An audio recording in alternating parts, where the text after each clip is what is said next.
The late afternoon sun felt warm on her skin, a gentle contrast to the insistent kicking from within. Maya placed both hands on the swell of her belly, a silent, loving conversation with the tiny life doing somersaults under her ribs. Okay, I'm moving," she whispered, a soft smile gracing her lips as she eased her body out of the driver's seat of the sensible sedan. 7 months pregnant felt like a unique state of being, a constant awareness of a shared existence. A passenger whose presence she cherished more with every passing day. To the world and mostly to herself, she was just Maya.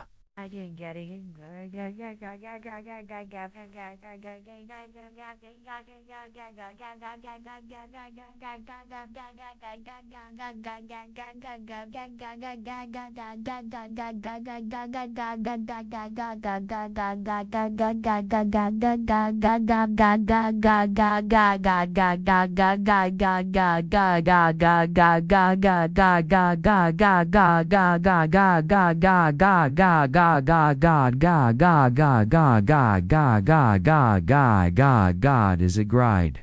I'm so right. We're all right in as was in dull wad. I'm so right. I'm Ed. I'm so right. I'm so right on. I'm so why I'm so rhyme. I'm so right. I'm right. I'm right. I'm right. I'm so I'm some rum. I'm say I'm so right in your eye. Why'd you guys? Kids' laughter echoed from a nearby park. A lawnmower hummed a lazy tune in the distance, and the smell of freshly cut grass mingled with the sweet scent of honeysuckle. It was the kind of place people dreamed of raising a family, a world away from the chaos and noise she used to know. She locked the car, the soft beep a familiar sound in the quiet street, and began the short walk to the community center. Each step was measured, a conscious effort to maintain balance as her center of gravity had shifted. Her gait was slower now, but there was still an undeniable grace to her movements, an economy of motion that spoke of a discipline far beyond simple pregnancy yoga. As she walked, her eyes didn't just see the pleasant scenery. They consumed it, cataloging it. It was an old habit, a muscle memory she couldn't turn off, even if she wanted to. She noticed the blue sedan that had been parked across the street for 2 days now, a bit out of place for a visitor. She noted the teenager on the corner who wasn't loitering so much as observing, his eyes tracking everyone who passed. She made a mental note to ask David, her husband, if he knew the boy. And she saw the woman walking her golden retriever, the same woman she saw every day at precisely this time. Consistency was comforting. It was the cracks in the pattern that her training had taught her to watch for. This was the life she had chosen, the life she had painstakingly built brick by brick. Maya Johnson, the quiet, kind-hearted woman who ran the youth outreach program. The one who knew everyone's name? Who remembered that Mrs. Gable preferred her groceries carried in paper bags? And that young Tyrell was saving up for a new basketball? She had poured herself into this role, and the surprising thing was how much of it had become real. The warmth she felt when a kid ran up to her with a drawing, the satisfaction of organizing a successful food drive, the simple joy of knowing she was making a small corner of the world a little better. It wasn't an act. Not entirely. She pushed open the heavy door to the community center, and the familiar sounds enveloped her. The rhythmic thump of a basketball in the gym, the distant murmur of a book club meeting, the cheerful chaos of children in the after-school program. It was a symphony of normalcy, a sound she had grown to love. "Maya, you're just in time," called out Alina, the center's sprightly director, her silver hair pulled back in a messy bun. "We need your magic touch with the new art supplies. The kids are about to descend." Maya laughed, a genuine, easy sound. "I'm on it. Just let me drop my bag in the office." She walked down the short hallway, her hand trailing along the worn wooden railing. Her office, if you could call it that, was a small cubicle cluttered with flyers, children's artwork, and a half-eaten box of donuts. It was perfect. She sank into her creaky chair with a sigh of relief, rubbing the small of her back. On her desk was a framed photo of her and David, their faces pressed close together on a beach trip last summer. He was her anchor in this life, the one person who made the facade feel like a home. David, the high school history teacher who could talk for hours about the civil rights movement or the intricacies of the Roman Empire. and who looked at her with a love so pure it sometimes made her feel guilty for the secrets she kept. He knew she had worked for the government in a consulting capacity before they met, a vague truth she had left behind. He had no idea the depth of it, the layers of her past that were buried under a mountain of classified files. Her phone buzzed on the desk, vibrating against the wood. It was a text from David. Asterisk, don't forget, we have that birthing class tonight.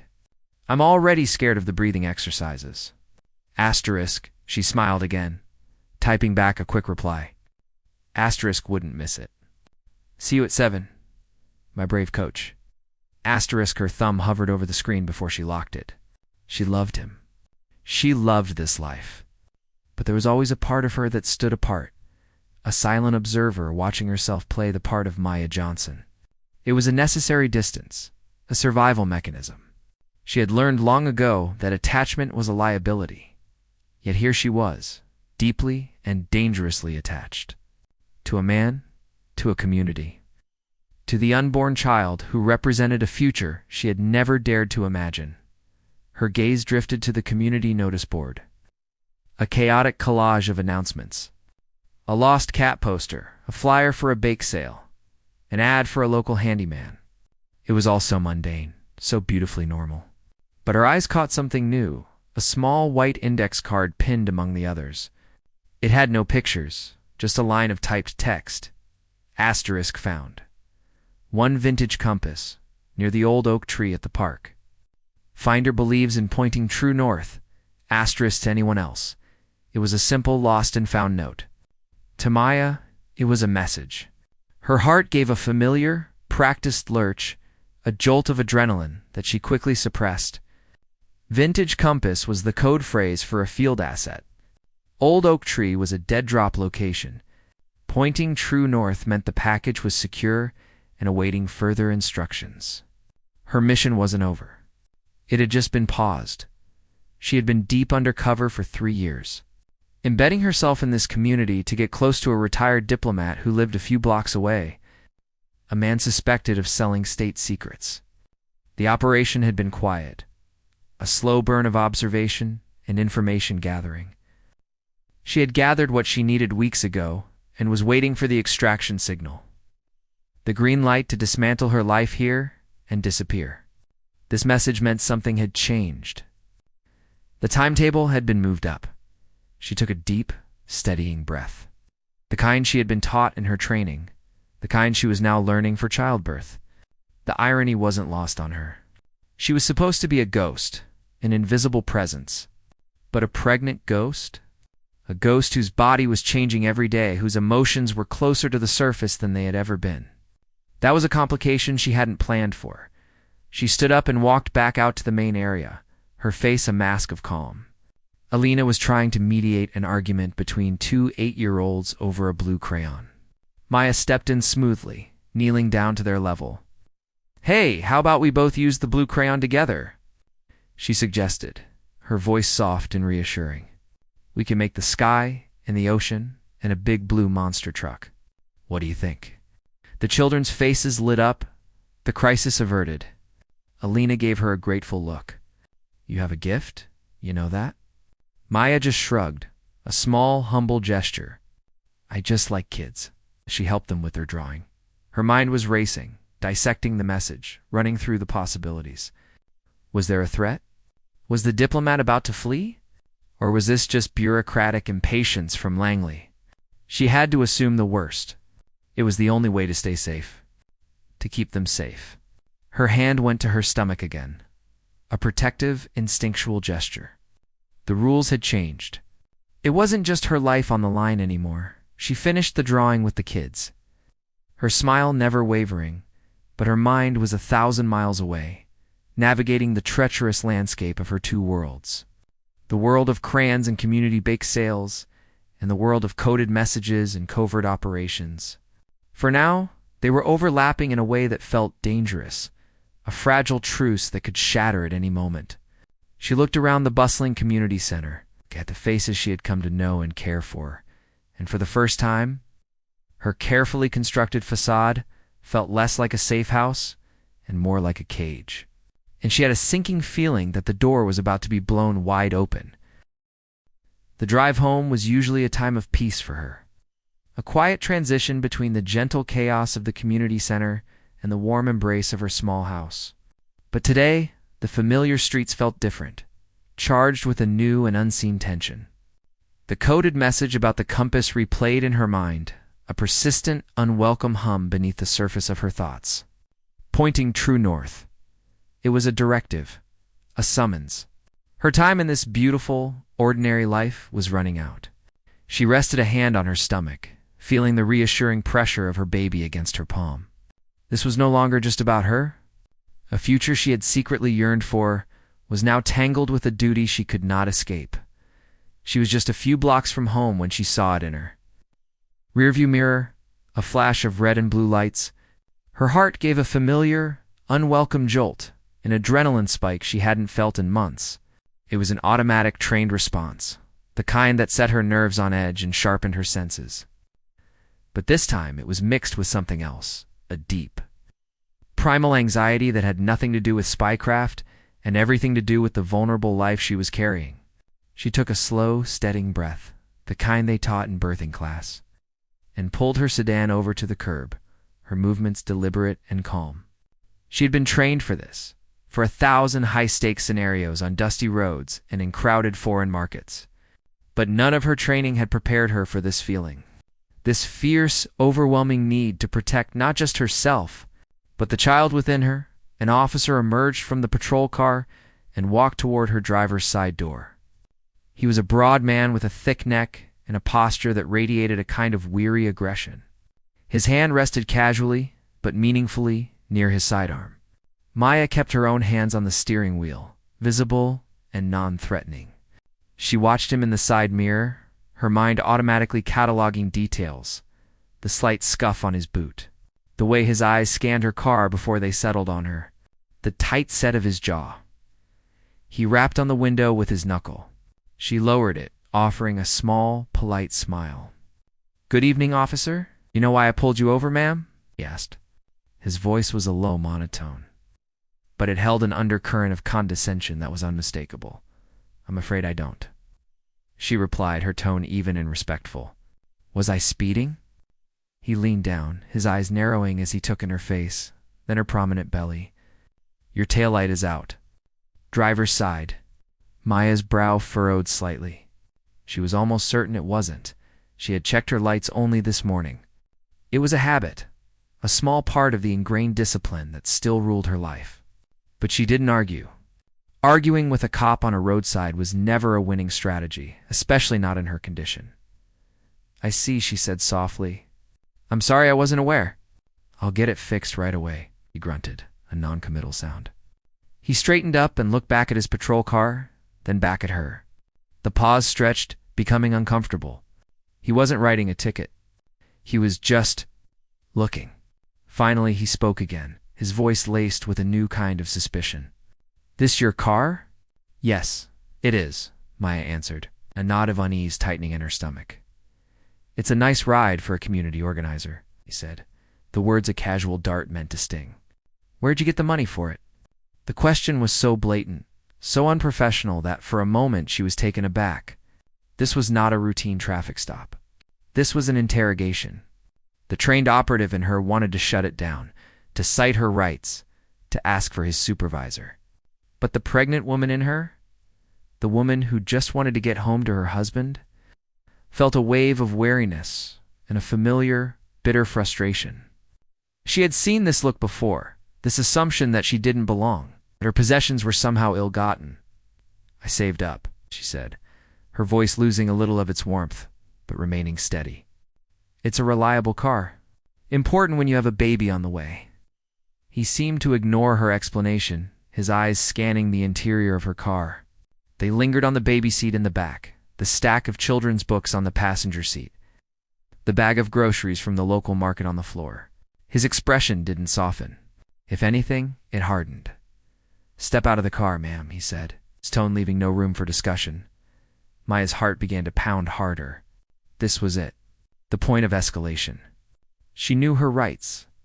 She knew he had no probable cause, No reason to ask her to step out of the vehicle over a broken taillight. To do so would be to put herself and her baby at risk. The rough pavement, the strain of standing for a long time, the potential for a physical confrontation, it was all a recipe for disaster.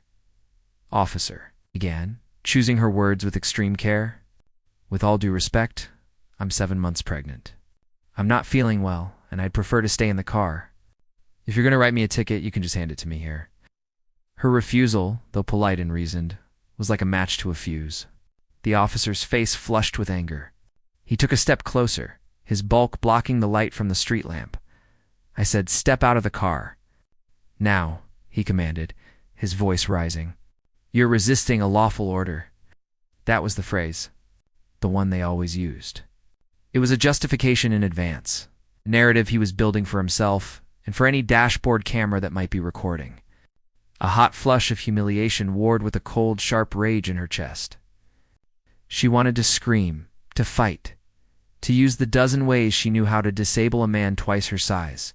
But a deeper instinct, one rooted in a place she was only just beginning to understand, told her to be still, to protect the life inside her above all else.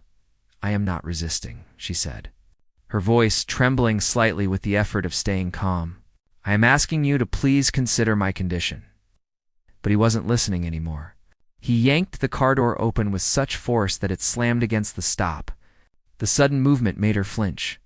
"You're under arrest for resisting arrest," he barked, the nonsensical words hanging in the air between them. Before she could react, he reached in, his grip like a vice on her upper arm. He twisted it, pulling her from the seat. A sharp, searing pain shot through her back and side. She cried out, a sound of pure pain and surprise. The world became a dizzying blur of shouting and movement. He forced her hands behind her back, the angle awkward and painful against her swollen belly. She could feel the cold, unforgiving steel of handcuffs being locked around her wrists. "Please," she gasped. "You're hurting me." "The baby." He ignored her plea. With a rough shove, he pushed her forward, and she stumbled, falling to her knees on the rough, unforgiving asphalt. The impact sent a shockwave of agony through her body. Her hands cuffed behind her couldn't break her fall. She could feel the gravel digging into her skin through her thin pants.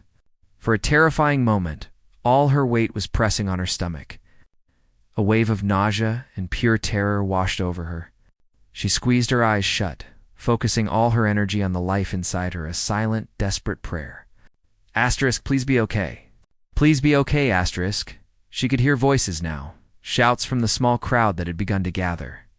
A woman was screaming at the officer, calling him a monster. She heard the clicks of phone cameras, the modern-day witnesses, capturing her humiliation. The officer, seemingly realizing he had an audience, grabbed her by the arm and hauled her to her feet. His grip bruising, he marched her toward the patrol car. Her head bowed, a mix of pain, shame, and a cold, calculating fury churning within her.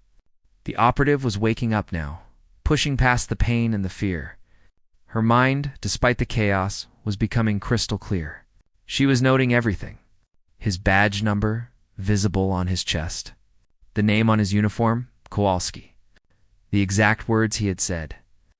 The position of the witnesses. The license plate of a passing car. It was an automatic process, a way of reclaiming control in a situation where she had none. He shoved her into the back of the squad car, the plastic seat hard and unyielding against her sore body. The door slammed shut, the sound echoing with a terrifying finality. She was trapped in a small, hot, caged space, the smell of stale coffee and disinfectant filling her lungs. Through the barred window, she watched the world she had built recede. She saw the faces of her neighbors, people she knew, people she had helped. Their expressions a mixture of shock, pity, and outrage. She saw Officer Kowalski standing by his car, talking on his radio, his posture defensive and self-righteous. And then, for a moment, her fear and pain were replaced by a single, chilling thought. This wasn't just a random act of brutality. This was a complication, a massive, unforeseen variable in her operation.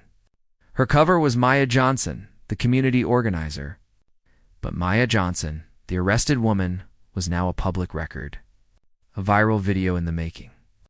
The quiet, invisible ghost she had worked so hard to become had just been dragged into the harsh light of day.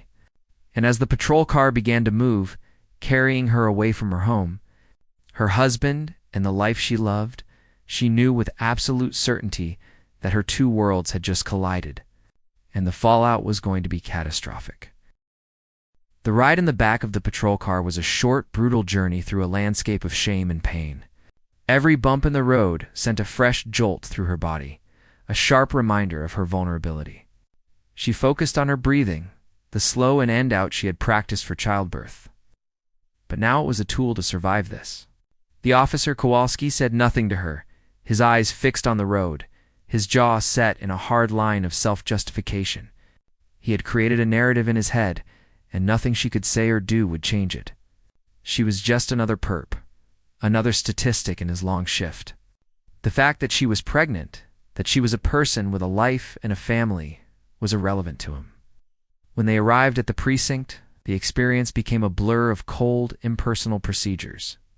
The heavy doors slammed shut behind her, the sound echoing with a terrifying finality. The air inside smelled of stale coffee, disinfectant, and a faint metallic temps of fear. It was a world of muted colors and hard surfaces, a place designed to strip away individuality and break down the human spirit. She was led to a processing area, her hands still cuffed behind her back, the position sending a constant, throbbing ache through her shoulders and spine. A wary-looking female officer was tasked with processing her. The woman's eyes flickered with a hint of sympathy when she saw Maya's swollen belly. But her expression quickly hardened into professional indifference. She had a job to do. Maya was instructed to empty her pockets. Her phone, her keys, a small tube of lip balm, and a folded-up drawing from a little girl at the center, a bright sun with a smiling face in the middle. The officer picked it up with gloved fingers, looked at it for a moment, and then placed it in a small evidence bag. The sight of that drawing, a symbol of the life she had built, being treated as a piece of evidence, felt like a physical blow. Next came the pat-down. The officer's hands were impersonal, methodical, but for Maya, it was a profound violation. She had endured harsher treatment in training, but this was different. This wasn't a simulation. It was real. She stood rigid, her mind a fortress, compartmentalizing the humiliation, filing it away to be dealt with later. She was no longer Maya Johnson, community organizer. She was an asset in custody. Her only mission was to endure and protect the information she carried. Then came the fingerprinting. She was guided to a machine, her fingers pressed one by one onto a cold glass surface. The digital image of her fingerprints appeared on a screen, a unique identifier that would now be entered into a system she knew all too well, a system she had used countless times to check the identities of others. Now, she was the one being checked. The irony was bitter. The mugshot was the final indignity. She was told to stand against a wall, a height chart behind her. She stared straight ahead, her face a mask of stoic calm. She didn't try to smile or frown. She just existed. A pregnant woman in a faded blue shirt, her face pale but her eyes clear and steady. Click, the flash was blinding. A moment frozen in time that would soon be seen by millions. After being processed, she was led to a small, cold holding cell. The door slammed shut, the sound loud and final in the quiet corridor. The cell contained only a hard metal bench attached to the wall and a stainless steel toilet. She sank onto the bench, the cold seeping through her thin pants. She was finally alone. The adrenaline that had sustained her began to fade, leaving a bone-deep exhaustion and a throbbing pain in her back where she had fallen. She wrapped her arms around her belly, a protective, instinctual gesture. "Are you okay in there?" she whispered to the life inside her. A soft kick answered her, a tiny, reassuring presence. Tears welled in her eyes, hot and sudden. She let them fall, silent and unchecked. She cried for the life that was being shattered, for the fear that gripped her, and for the profound injustice of it all. But even as she cried, a part of her mind was working, calculating, planning. She knew the rules.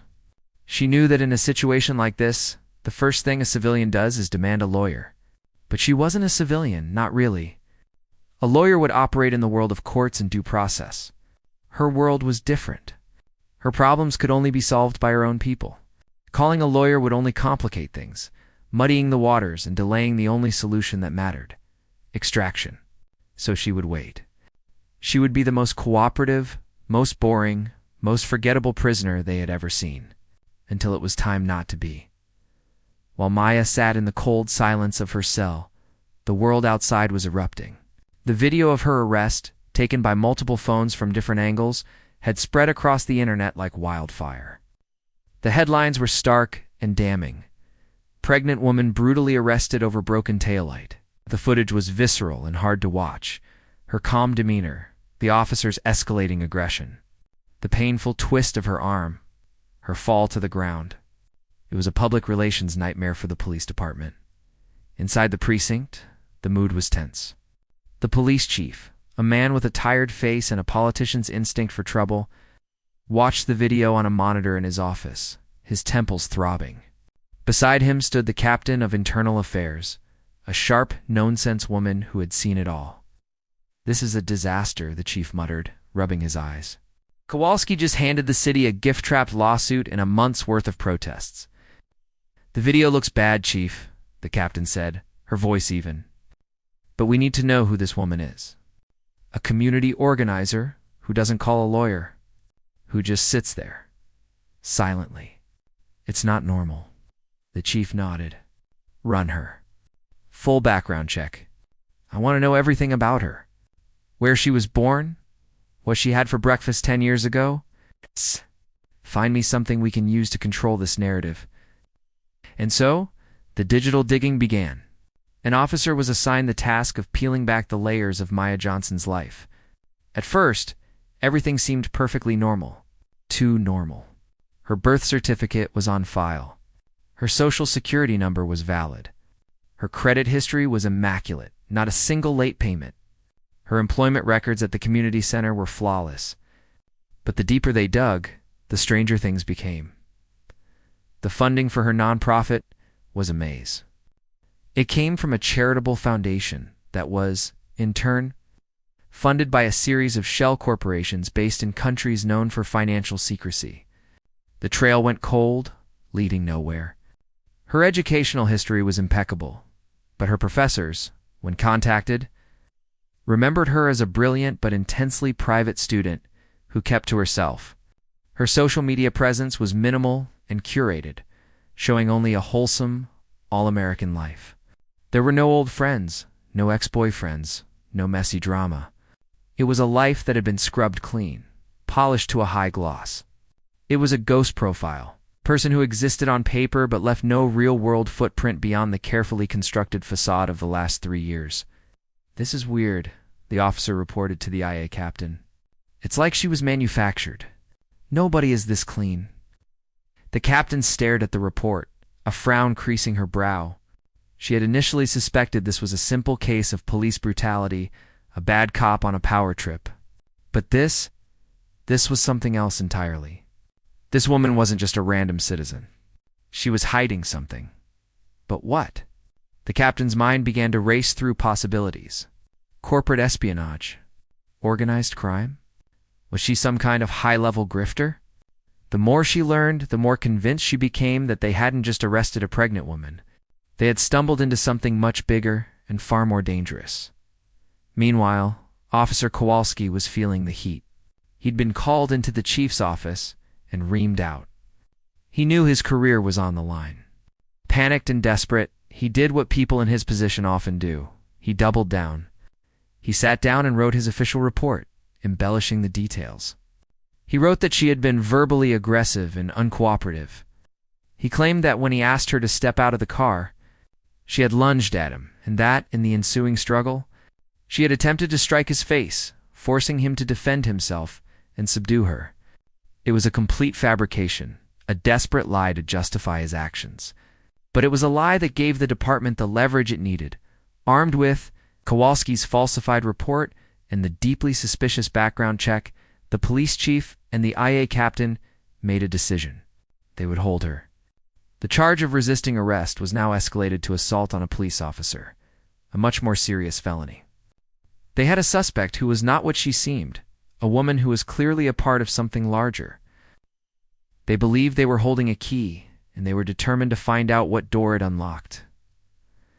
Maya was brought from her holding cell to a small lockless interrogation room. It was a sterile, claustrophobic space with a metal table and 3 chairs. She was left alone, her hands still cuffed, to wait. She had no idea that outside that door, her identity had become a puzzle, a mystery to be solved by a police force that thought it was hunting a criminal. They had no idea that the quiet, pregnant woman sitting in that room was a highly trained intelligence officer, and that by holding her, they had just kicked a hornet's nest. The game had changed, and she was about to make her next move. The air in the small, windowless room was thick and stale, heavy with the unspoken confidence of the 2 people sitting across the metal table from her. The police chief, a man whose career was built on navigating political minefields, had a look of grim determination on his face. Beside him, the captain from Internal Affairs, a woman whose entire job was to see through lies, studied Maya with an intensity that was meant to be unnerving. They thought they had her cornered. They thought they were the hunters, and she was the prey. A strange and fascinating specimen they had accidentally captured. Maya sat perfectly still, her hands resting on the table, the raw skin on her wrists a dull throb beneath the fabric of her sleeves. She had been in this position before, in dusty rooms in far-off countries, facing men with far more sinister intentions. The setting was different, but the game was the same. It was a battle of wills, a contest of information and misinformation. She let them stare, her own expression calm, almost placid. The pain in her back was a constant low hum, a reminder of the brutality that had brought her here, but she pushed it down, burying it deep inside a place she had reserved for such things. "All right, let's try this again," the chief began, his voice a low, gruff rumble. He slid a few sheets of paper across the table. "This is Officer Kowalski's report. It states that you were verbally aggressive, that you refused a lawful order, and that you assaulted him. Now, we have video from several witnesses that contradicts most of that. But what we can't figure out is why. Why you, a pregnant woman with a spotless record, would provoke a situation like this." He paused, letting the question hang in the air. He was playing good cop, setting a trap. The captain would be bad cop. The captain leaned forward, her eyes sharp as needles. "Let's cut the crap, shall we? We know who you aren't. You aren't just a community organizer. Your background is to clean. It's a ghost profile. The funding for your little nonprofit is a labyrinth of shell companies.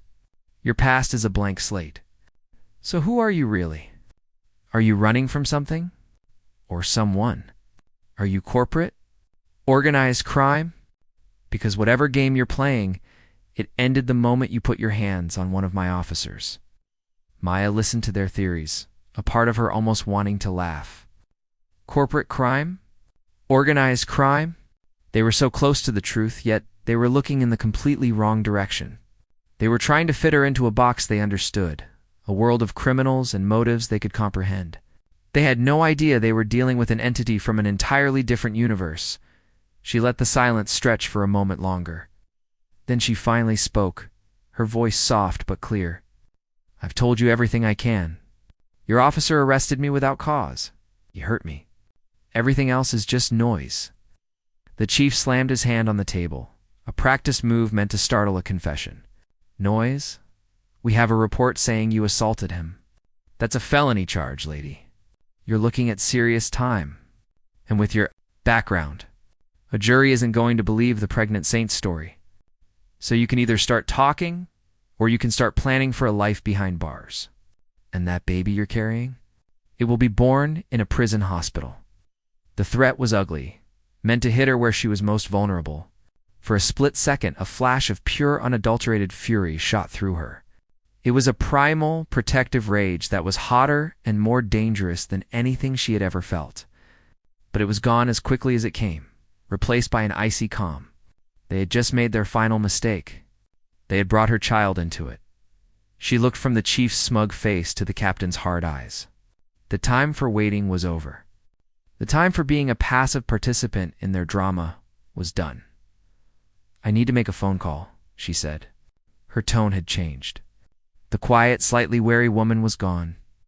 In her place was someone with an authority that didn't belong in that room. It's an authority that made both the chief and the captain sit back a little straighter. The chief scoffed. "You've had your one call. You refused it."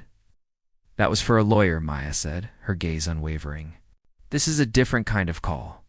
A special one." The captain laughed, a short, sharp sound. "Honey, you're not in a position to make demands. Just give her the phone," the chief said, a flicker of curiosity in his eyes. He wanted to see who she would call. He was convinced it would lead them to whatever conspiracy she was a part of. Let's see who her special friend is. An officer was summoned, and a standard-issue landline phone was placed on the table in front of her. Maya picked up the receiver, her fingers steady. She didn't need to look up a number.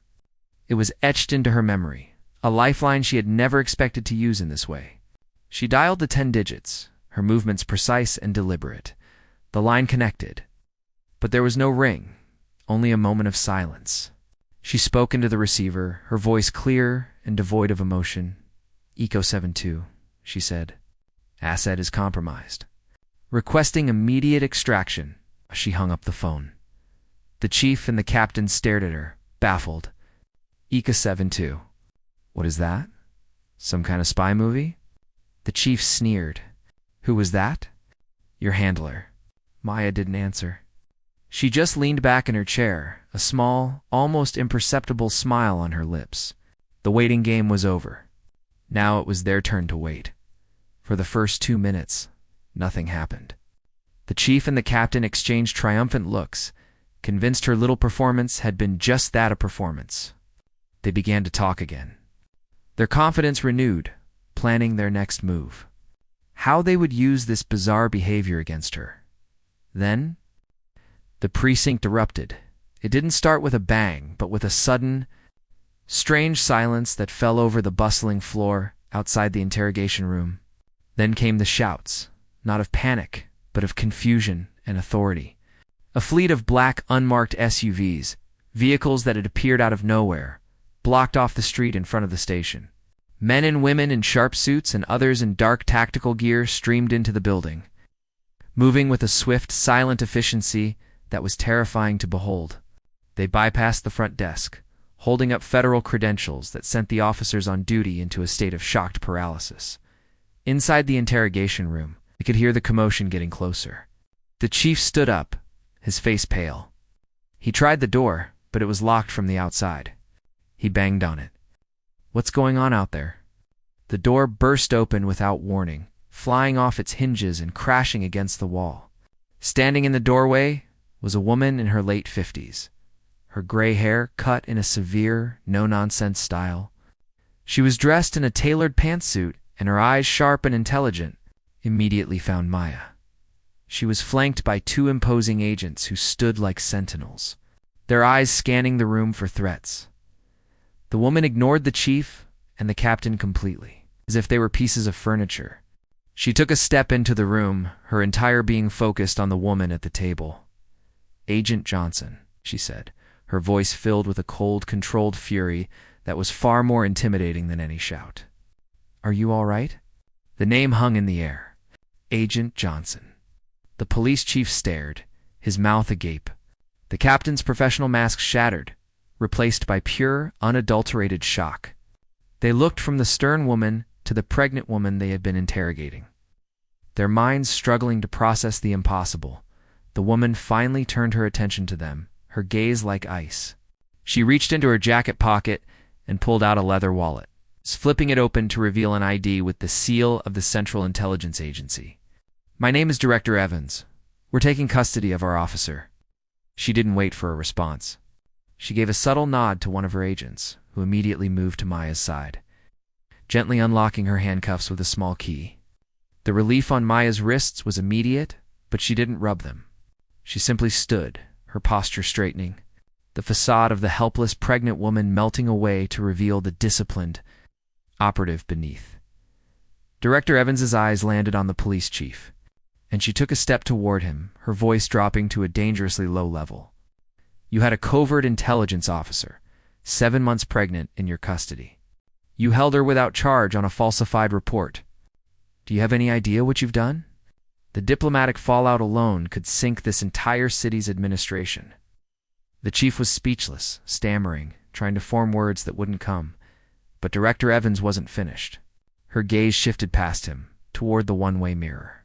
She knew who was on the other side. "And you?" she said, her voice cutting through the glass.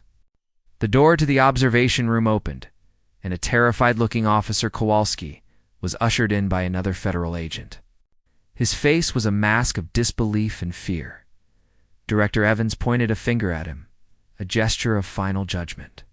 "You are under federal arrest for assault on a covert intelligence officer, is fabricating a police report, and endangering a federal asset. You will be taken into federal custody. Do not say a word." Kowalski's legs seemed to give out from under him. The agents were on him in an instant, his hands being cuffed behind his back with the same cold steel he'd used on Maya. The tables had turned so completely and so swiftly that it was surreal. The hunters were now the hunted, the interrogators now the subjects of a much higher authority. As Maya was escorted from the room, walking past a stunned and humiliated police chief, she didn't look back. Her mission was compromised, but she was safe, and she was going home. The ride in the black SUV was silent and smooth, stark contrast to the jarring, painful journey in the back of the police car. Maya sat in the back, her hands resting on her belly, a dull ache still throbbing in her lower back. The city lights blurred past the tinted windows, a world she had been a part of just hours ago, now feeling distant and unreal. Across from her sat Director Evans, her face illuminated by the soft glow of a tablet, her expression unreadable. The professional mask was firmly back in place. The moment of raw fury in the precinct replaced by a cool, calculating efficiency. "Your husband is being briefed now," Director Evans said, her voice breaking the heavy silence. She didn't look up from her tablet. "A team is with him. They will explain the situation with the necessary discretion. He will be brought to a secure location to meet you." Maya nodded, a knot of anxiety tightening in her chest. This was the part she hadn't been trained for, the part that had no protocol. How do you explain to the man you love that your entire life together has been built on a foundation of secrets?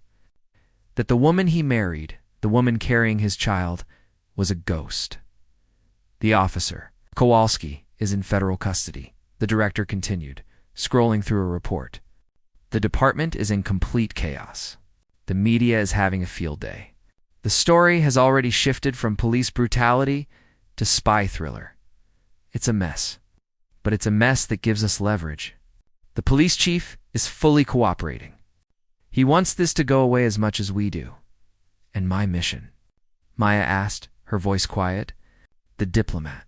Compromised, but ultimately successful," Evans said, finally looking up at her. "Your arrest, as unpleasant as it was, created a diversion that allowed our other team to move in and secure the final evidence we needed. He was taken into custody an hour ago. The compass message was an emergency signal.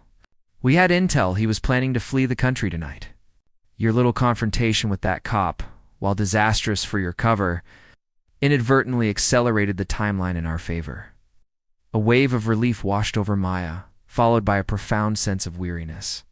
It was over. The 3 years she had spent building a life, gathering intelligence, and navigating the delicate balance of her dual existence had culminated in this chaotic, violent climax. She had done her job. But the cost felt immeasurable. They arrived at a nondescript government building and were escorted through a maze of corridors to a sterile, outproofed room. David was already there, sitting on a plush sofa, his head in his hands. He looked up when Maya entered, and the look on his face broke her heart.